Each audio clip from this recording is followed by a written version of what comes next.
Mkurugenzi wa sheria na haki za binadamu wa Chama cha Demokrasia na Maendeleo Chadema, wakili Gaston Gerubindi ametoa taarifa kwa umma kwa maombi ya habeas corpus kwa ajili ya kuiomba mahakama kuagiza jeshi la polisi limfikishe mahakamani au limpatie dhamana makamu mwenyekiti wa chama hicho kwa upande wa Tanzania Bara John Heche yamefunguliwa na kusajiliwa rasmi mahakamani.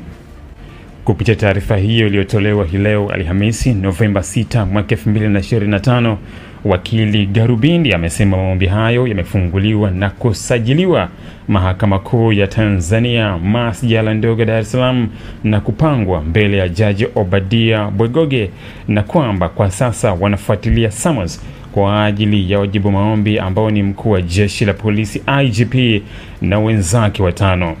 Imeelezwa kuwa maombi hayo yamesajiliwa baada ya maombi ya awali yaliyowasilishwa Dodoma kukumbana na changamoto ya mtandao na hatimaye Heche kusafirishwa kutoka Dodoma kurejeshwa Dar es Salaam. Mheshimiwa Heche ameshikiliwa na polisi tangu tarehe 22 Oktoba mwaka 2025 alipokamatwa na kudaiwa kusafirishwa kupelekwa Tarime, lakini baadaye ikafahamika hakupelekwa Tarime kama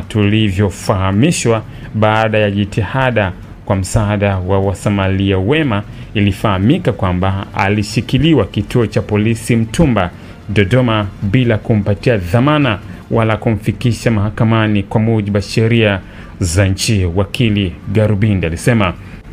Wakili aliongeza kuwa juzi Mheshimiwa Heche alisafirishwa tena kurejeshwa Dar es Salaam ambapo alifika jioni, na tumewasilisha maombi Mahakama Kuu Masjala ya Dar es Salaam. Wakili Gaston Gerubindi amesema wataendelea kutoa taarifa zaidi kwa umma kuhusu maendeleo ya maombi hayo ya makamu mwenyekiti wa Chadema Tanzania Bara John Heche.